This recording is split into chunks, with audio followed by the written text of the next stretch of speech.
Well, good morning, everyone, and welcome to Unity of Winston Salem. I'm Reverend John Connor, and I'm going to be your kind of platform leader and host today. And Reverend Elizabeth is on vacation, so she asked Kandi Bartling Connor, who is soon to be a licensed Unity teacher, to give the sermon today. So that is going to be great. You may have noticed that there's a little bit of different kind of sound things going on. And so we're trying out something. For one thing, when we go out on Zoom, the way Zoom is designed is to sort of take out all the sound except one person speaking, and so it kind of distorts music when we're playing. So we're going to be going out on Facebook Live today, and you're going to see us with AirPods in and out, and so that's all what that's supposed to be about. Do we have any first-time visitors with us today? Okay. Well, great. I also want to welcome all of you who are watching on Facebook Live, as well as all of you that are here live with us. And let's see. Unity of Winston-Salem is a praying church, and so if you have any prayer needs or prayer requests, there are those of us here who would be happy to pray with you. I'd be happy to pray with you. Kandi would, anybody else who would be, and so just see any of us that have held our hands up if you'd like to have a prayer, and we'd be happy to pray with you. There's also a prayer box back in the narthex, and you could have a written prayer and put that in the box. And then Reverend Elizabeth prays over those prayers for prayer requests for a week, and then they get sent on to Silent Unity, where they are prayed over for a month. And speaking of Silent Unity, one of the great things about Silent Unity is that they have prayer workers that are there 24/7, 365. And so if you're ever in a particular need and there's nobody that you know that could pray with you, you can call 1-800-NOW-PRAY and at any time, and there's somebody there to pray with you. On Wednesday evenings, we have offerings here every Wednesday evening. And so there's gentle stretch yoga at 5:30. And then at 7 p.m., there's the oneness meditation. And you can attend one or both of those. And are there any other announcements from board members or from anybody, any church-related business? Okay. I also want to thank volunteers. All the people who volunteer for things for the church, services for the church. And if you'd like to volunteer and kind of become more involved in the church here, you could see any of the board members. Could board members raise their hand that are here? Yeah, just see one of the board members and they'd be happy to talk with you about volunteer opportunities. And so I don't think we have the the screen with us. So I'm going to, for the affirmation, in case if you don't have it memorized, which I don't, I'm going to say the affirmation and then you say it with me. So the affirmation is the Christ in me greets the Christ in you, and we work together for the glory of God. So let's affirm together. The Christ in me greets the Christ in you, and we work together for the glory of God. And now please take a moment to, with a handshake or a hello, to greet each other.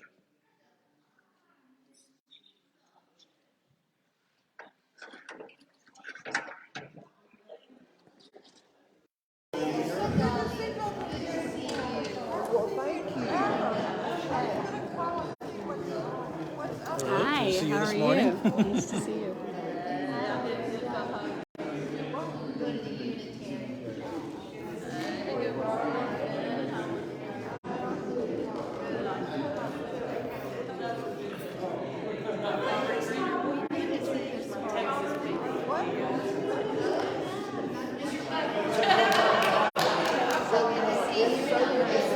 I miss you so much.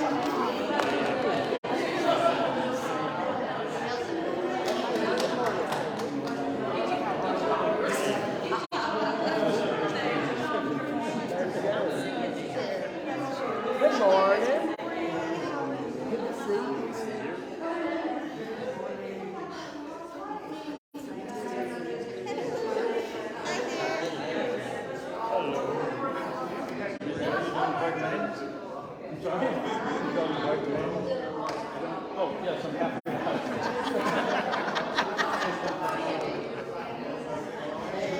morning, sir.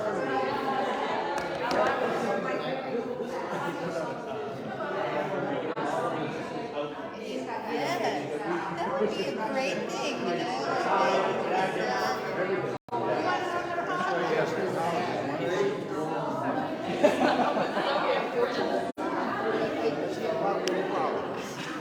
Wow. That's great. I love it.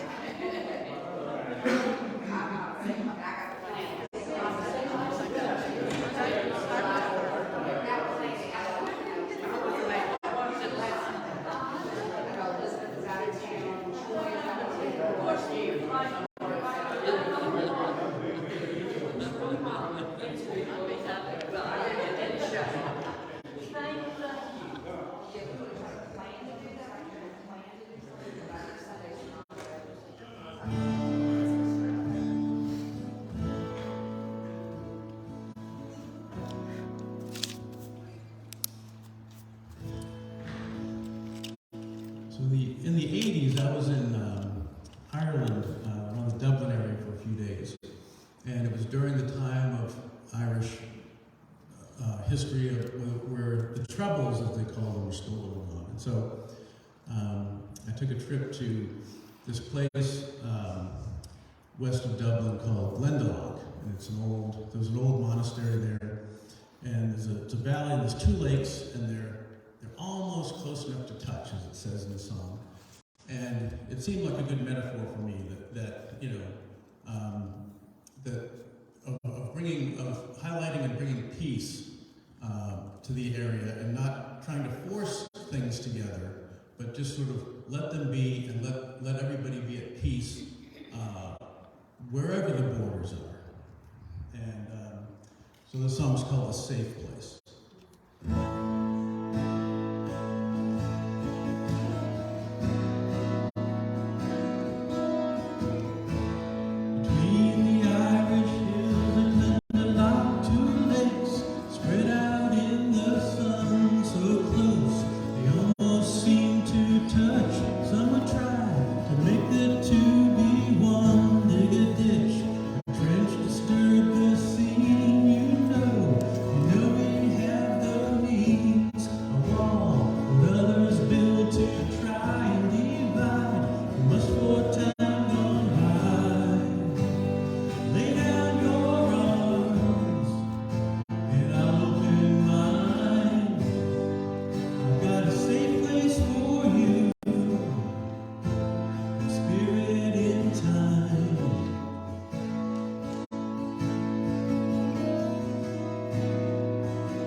All right, so the glories of technology, right? God invented everything, and technology is included, I think. So there we go. I've got the AirPods in, and that should get the Facebook Live people. But if it doesn't, my apologies. We are just experimenting and doing our level best, as we do every single week here. Welcome, welcome. I'm Kandi Bartling Connor, and I'm so glad to be here and enjoying this fall day, and glad to be able to enjoy it with you.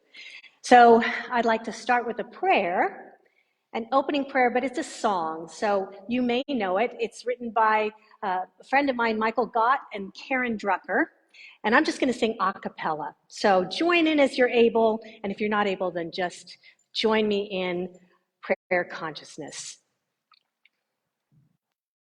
In this moment, in this place, I remember who I am, letting fear and worry fall away from me. I open my eyes and see only love. There is only love. Love that heals, love that sets us free. There is only love. So thank you. I heard a few of you singing along. We are here in this place of divine love to gain even greater divine wisdom. And I admire that Elizabeth does this every week. And every time I hear her, I just feel enlightened. And she can speak extemporaneously. I have extensive notes in front of me because I don't have her skill in that level. But I hope that what I have to say to you today brings you joy. So 2 main ideas that I hope you'll take away from the message today.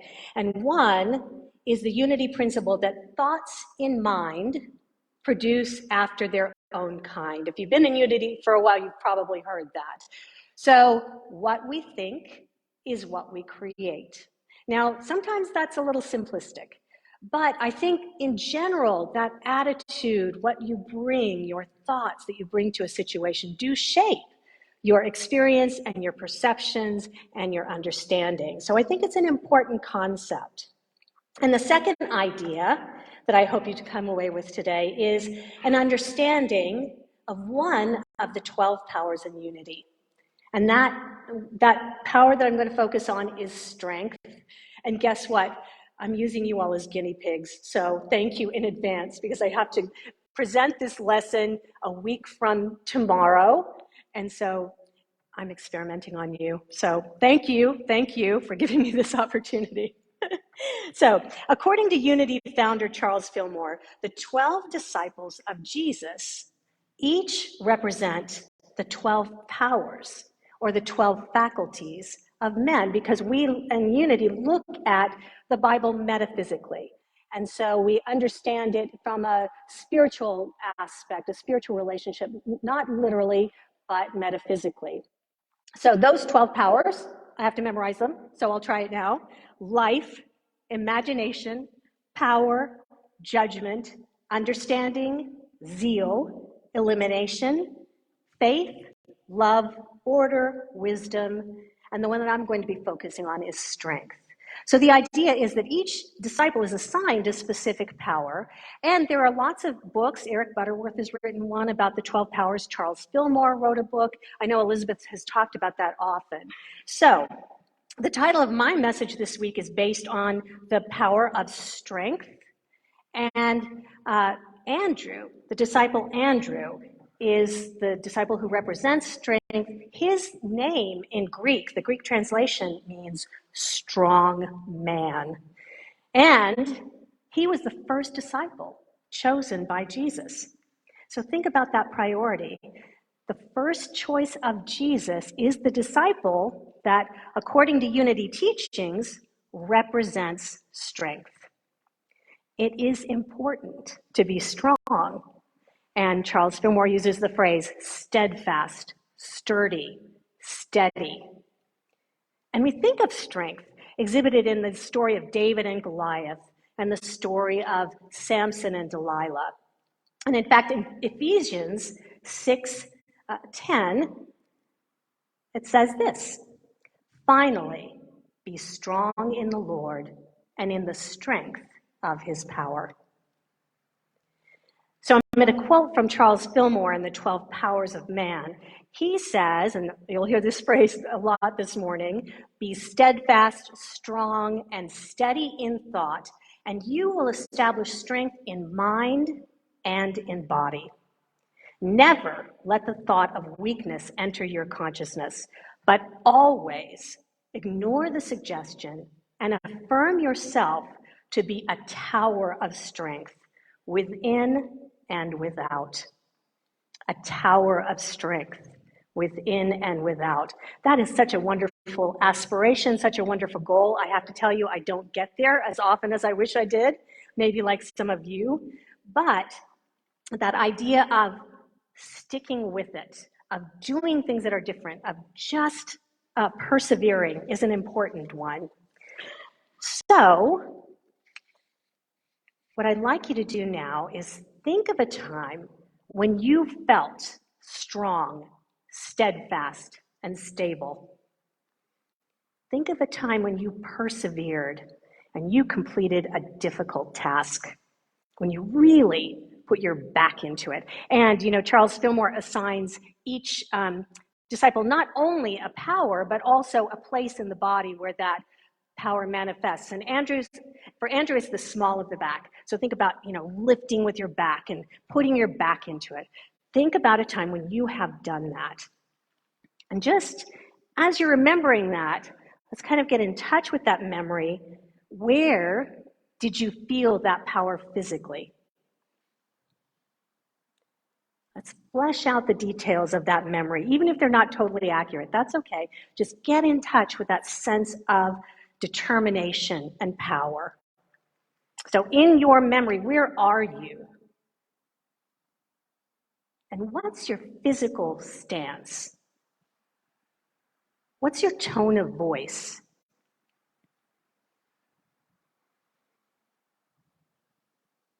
So in that memory, grab that power, grab that feeling of strength, and hold on to it.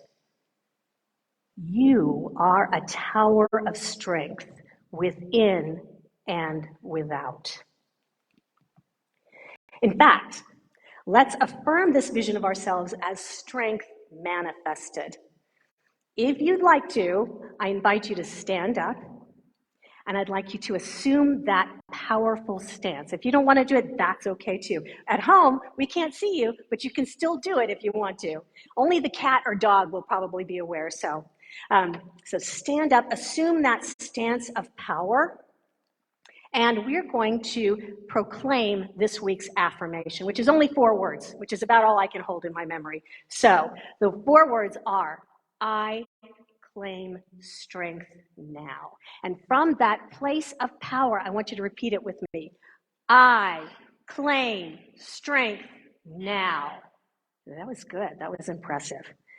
Now I want you to dig even deeper and feel that power even more coursing through your body. And I want you to say it again and be as loud as you want. You can even yell in church if you want to. I claim strength now. Now I claim strength. That's very good. Excellent. Thank you for playing along with me. You can go ahead and have a seat. Usually that's the part I forget to do, and I leave you standing there for a long time. So think of that resolve you need, and think of the physical and emotional strength required to succeed and to be successful in any situation. If there's a time you feel daunted, recall this feeling when you are a tower of strength within and without. So it's very powerful stuff. Strength, very powerful. That's why they're kind of synonymous.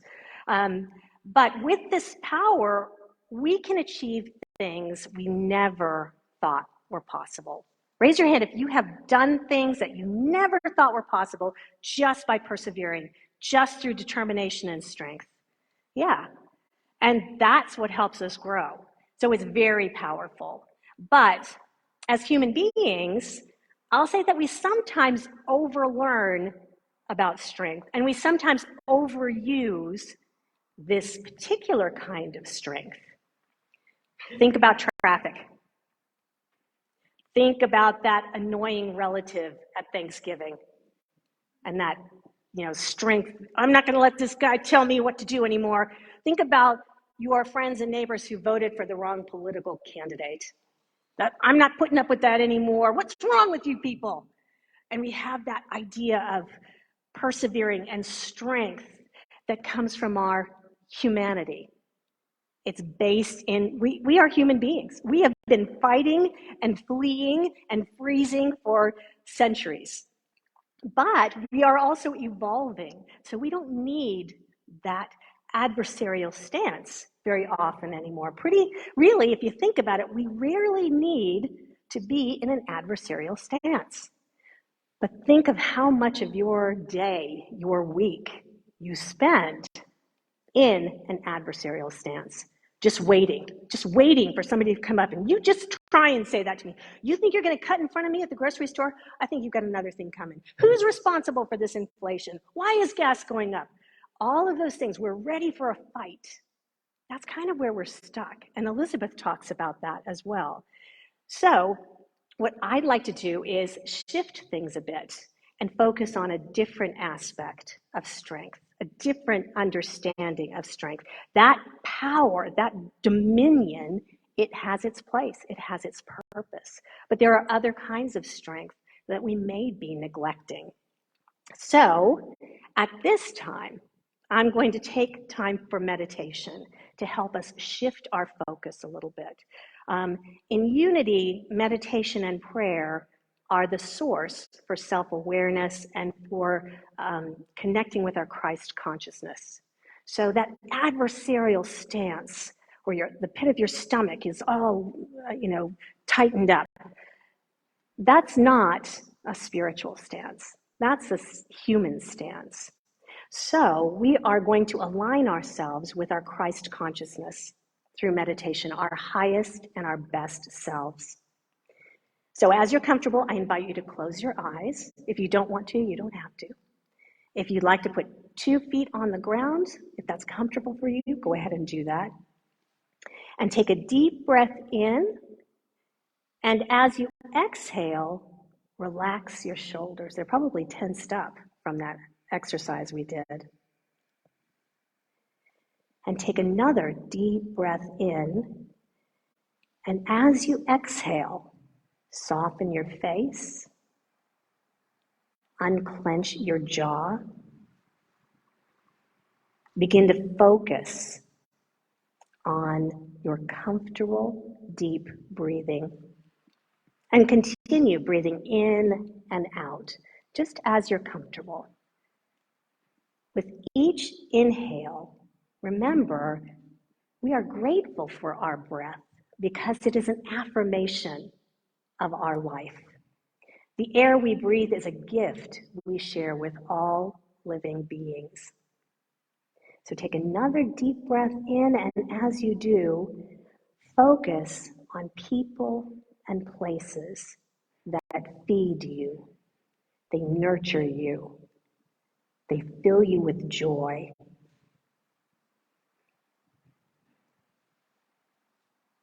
And the next time you exhale, breathe away the concerns and fears that weigh on you. There are only friends here. There are no enemies here.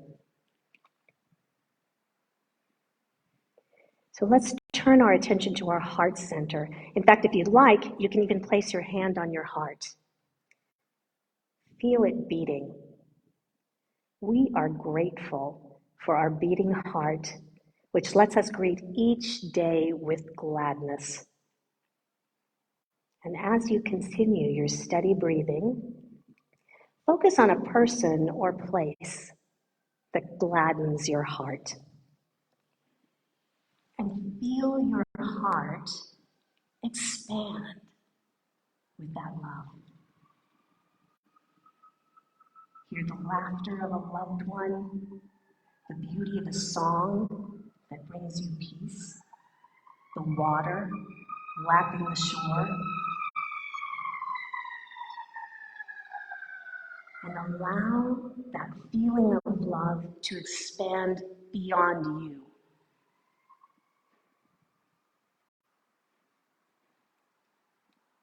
Allow that feeling of love to expand beyond these church walls.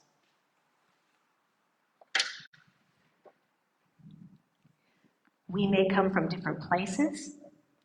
We may hold different beliefs, but we all delight in divine love. These are the feelings of divine love, and no matter where we are and who we are, divine love envelops us. This is the Christ consciousness that is always with us, even though we sometimes forget it's there.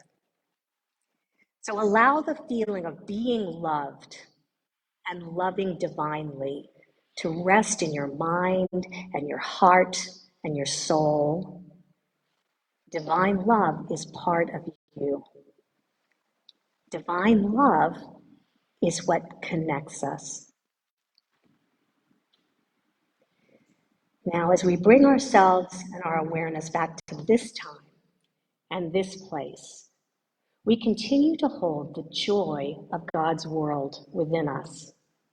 Rejoice in the divine love that lives in you and around you, connecting each of us to each other and to our highest and best selves.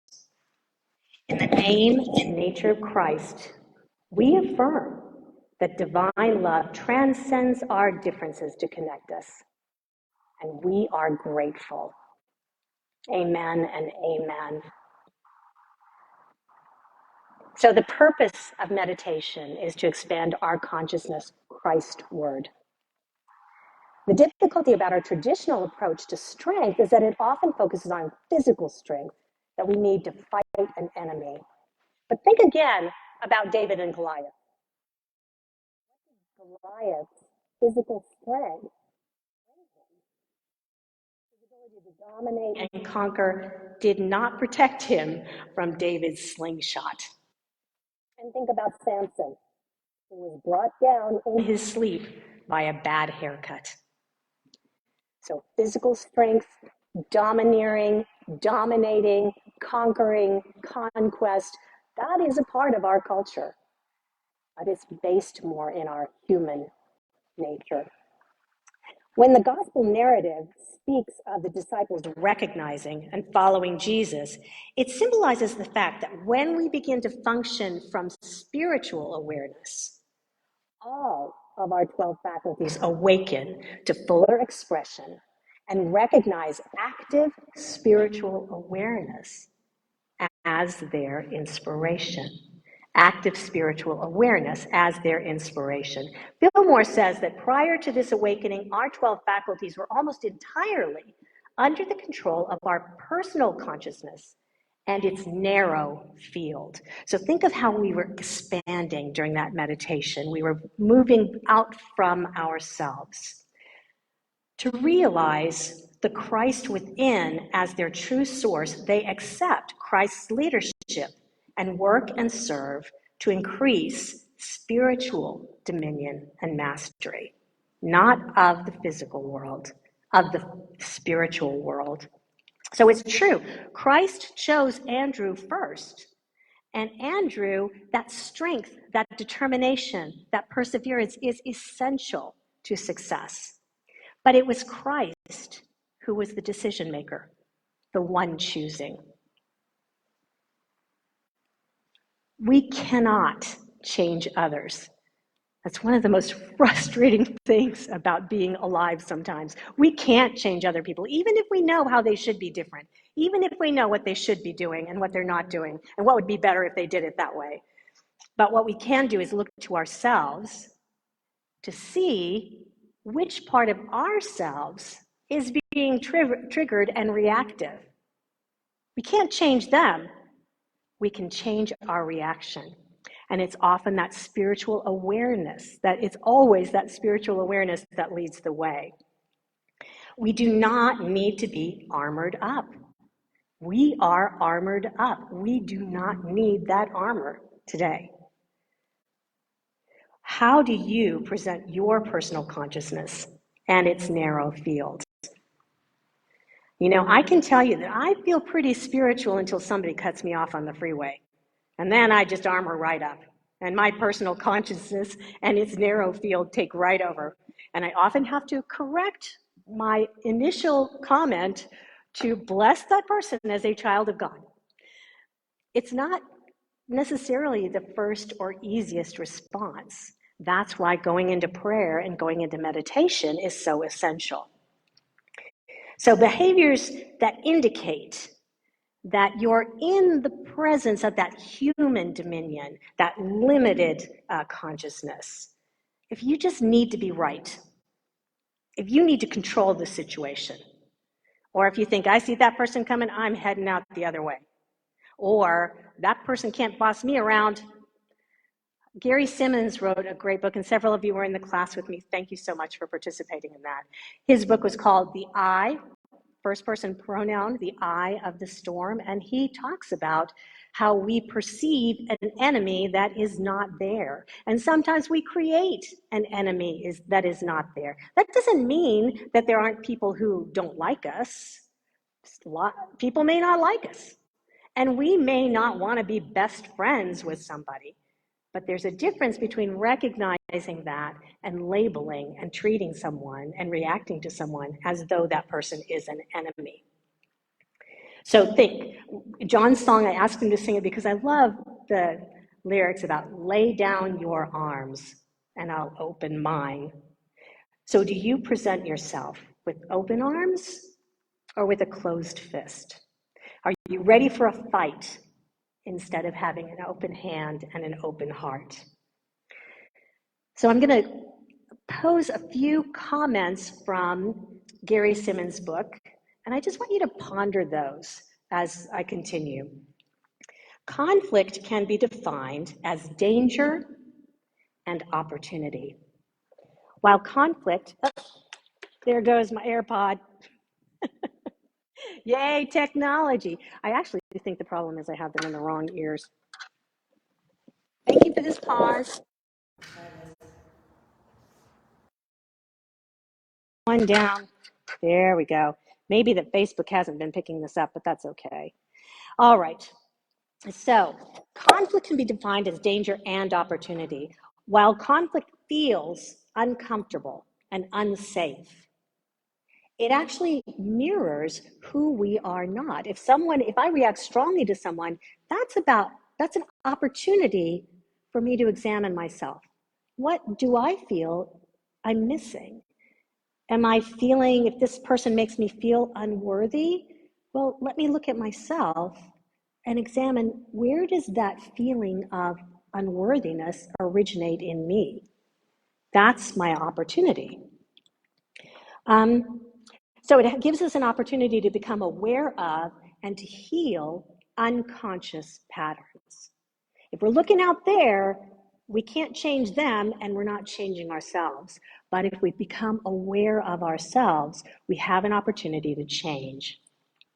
And Gary Simmons goes on to say, loving your enemy means to value and embrace the person or situation for mirroring for us where we are not connected to our own sense of wholeness. So if we're upset, if we're angry, if we're directed outward at what's wrong with the outside world and this person and that person, where do I feel a lack of wholeness? Let me examine that in a spiritual, prayerful way and see what that reveals to me about myself. When someone judges you, it is about what is missing for that person, what the relationship needs, or what you may have said or done that created some separation. And you may have to look at that, and you may have to own that. Oh, I'm sorry I said that. I understand why that's hurtful. I want to mend that. So much better to come with open arms and open heart than to say, sorry, that's your problem. If you can't deal with it, that has nothing to do with me. That's all about you. Well, it may be true to a certain extent, but if we're closing them off, if we are coming at them with closed fists or with hands up to stop them, then that's an issue. And I'm not saying sometimes you have to walk away from relationships. I've certainly had to do that at different times, sometimes related to addiction or abuse. But you can walk away in a way that is fear-based, or you can walk away in a way that is full of self-awareness, or you can continue to learn about yourself as you understand the situation. Gary Simmons says, spirit literally means breath, the life force. A spiritual and water rebirth brings us into relationship with those parts of ourselves that have yet to be integrated into our sense of wholeness and well-being. Our fears, our false beliefs, our judgments and limitations live in us as a watery pit, an abyss.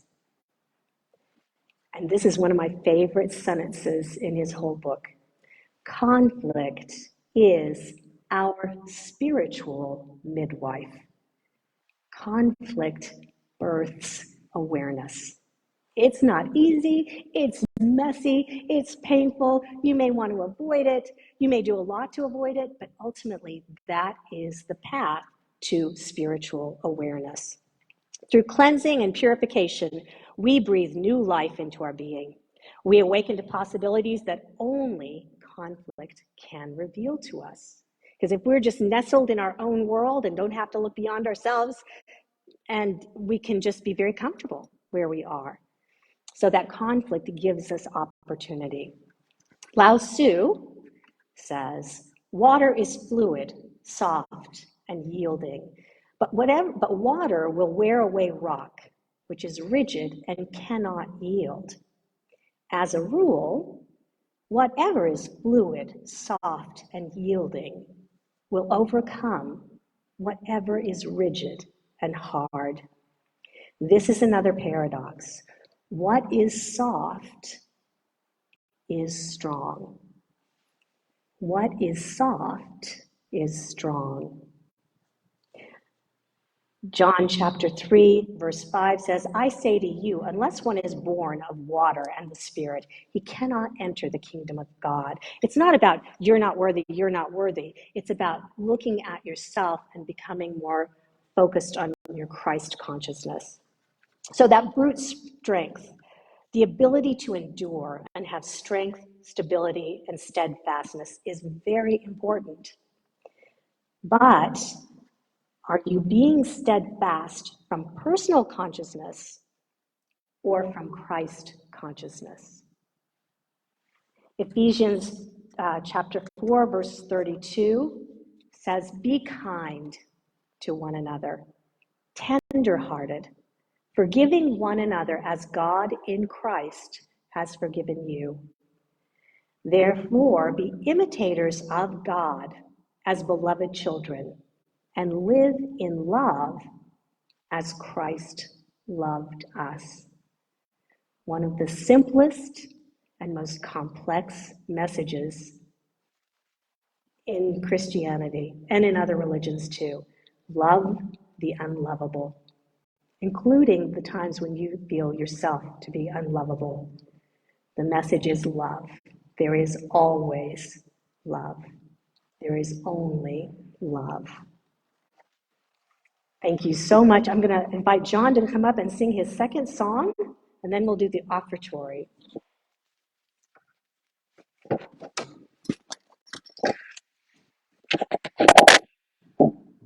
That lovely message of strength. Second song I'm going to sing is a song written by Sting back in the 80s. And it's called Secret Journey, and it's about the spiritual journey. And it goes like this.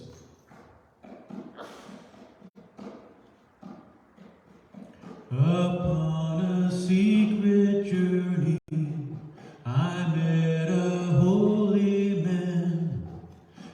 blindness was his wisdom. I'm such a lonely man.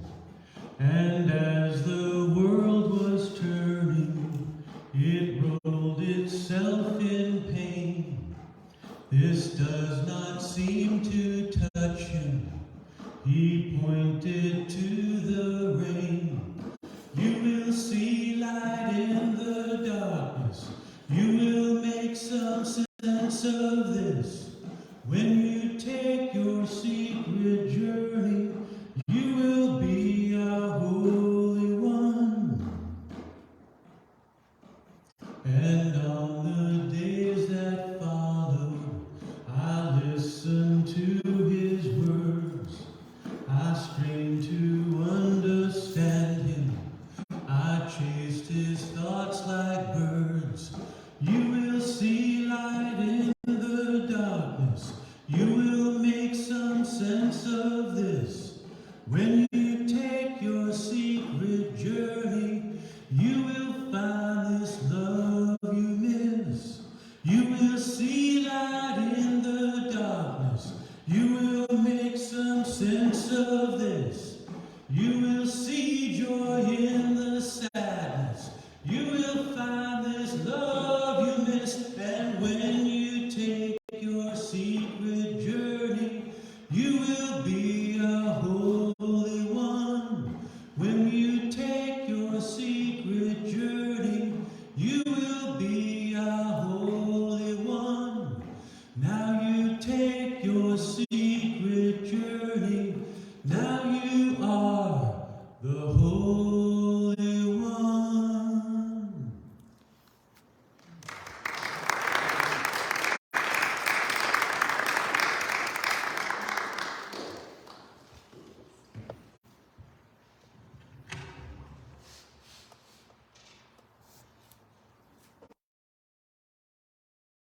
Now we're going to do the offertory.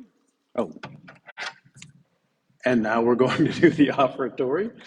We're still having fun with these, the sound and doing things a little differently. And so I also wanted to let you all know that you can, for those of you here, you can donate here.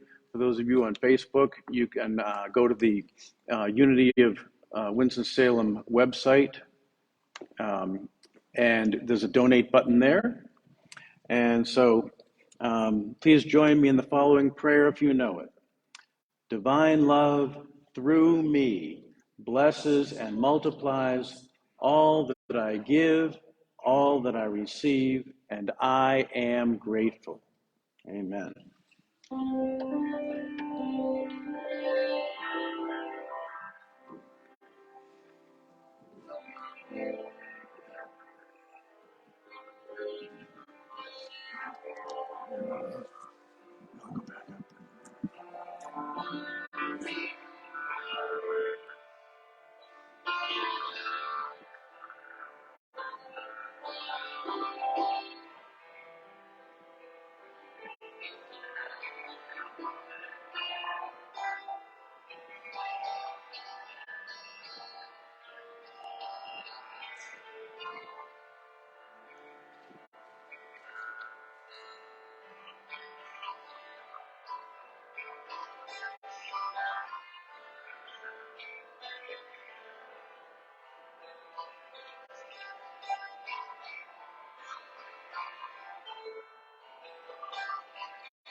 And now we will bless the offering.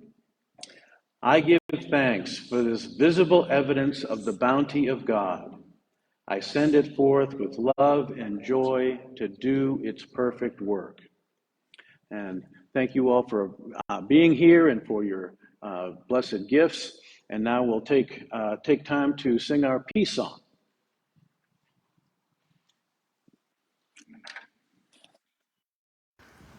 So circle on up if you'd like to. And before we do that, let's say our affirmation one more time, which is the 4 words, I claim strength now. But let's say it from an aspect of softness. Strength in softness. So are you ready? 1, 2, 3. I claim strength now.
Thank you.